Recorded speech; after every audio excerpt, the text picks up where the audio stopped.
Quel serait l'agenda mondialiste? C'est une guerre de l'ADN. Une guerre génétique? Oui. C'est d'éliminer un certain type de génétique de la surface de la Terre pour avoir le contrôle une fois pour toutes. Pour qu'il n'y ait plus de génie, justement. Qu'il n'y ait plus de fulgurance. Pour pouvoir contrôler, il faut prévoir. Mais ce qui est devenu tout à fait planétaire, qui se promène le ventre à terre, n'a plus accès. Puis ils ont peur. Ils ont peur que les grands boss reviennent. Parce qu'ils ont trahi leur mission.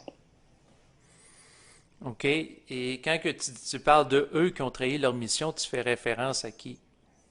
Une planète expérimentale, c'est tout le temps sous régence. Un peu comme une gardienne d'enfant. Mais la gardienne, elle a trop voulu se rapprocher de... Elle a trop voulu être le boss de la maison. Puis c'est au point que ça s'est incarné, puis c'est mort, puis c'est devenu de la mémoire. Puis tout ce qui reste, c'est un instinct de préservation animalien planétaire. Donc, autrement dit, la gardienne qui devait garder l'humanité n'a pas fait son travail.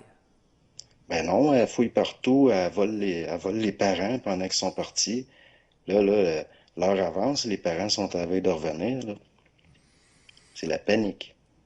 Et quand on parle des parents qui vont revenir, est-ce que tu fais allusion ici aux forces systémiques des êtres qui résident sur le plan éthérique?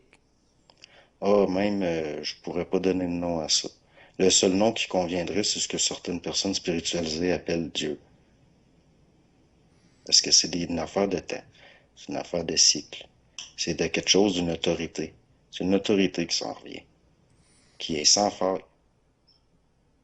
OK. Mais vu autrement, il y a des gens qui avancent l'hypothèse qu'il y a des êtres extraterrestres qui voyagent dans le cosmos, qui s'occupent du système local de la galaxie, vont éventuellement agir pour changer le contrôle qui s'exerce sur Terre, là, la gardienne, entre guillemets, là. Une autorité sans faille, ça va pas prendre des formes comme ça. Là, on est dans des histoires, là. OK. À mes yeux. Parce que justement, on pourrait dire que c'est justement les histoires que la gardienne nous conte pour nous endormir. Parce qu'on pourrait parler, là, des intelligences séraphiques, mettons. Mhm. Bon, c'est ça qui s'en vient. Il y a eu dans le passé des intelligences comme ça, mais elles sont devenues trop proches de la matière et se sont corrompues. C'est ça là, que je pourrais appeler un esprit de corruption.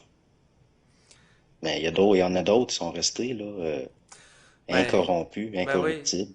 En d'autres termes, la dimension qui peut pas être corrompue, ça va être l'esprit, ce que certains appellent le double ou l'ajusteur C'est de ça, pensée, là. exactement. Il y en a, ils appellent ça, ils disent qu'ils sentent leur ange gardien, ben le double, puis c'est le même phénomène, la même chose. Puis c'est comme, comment je pourrais dire ça?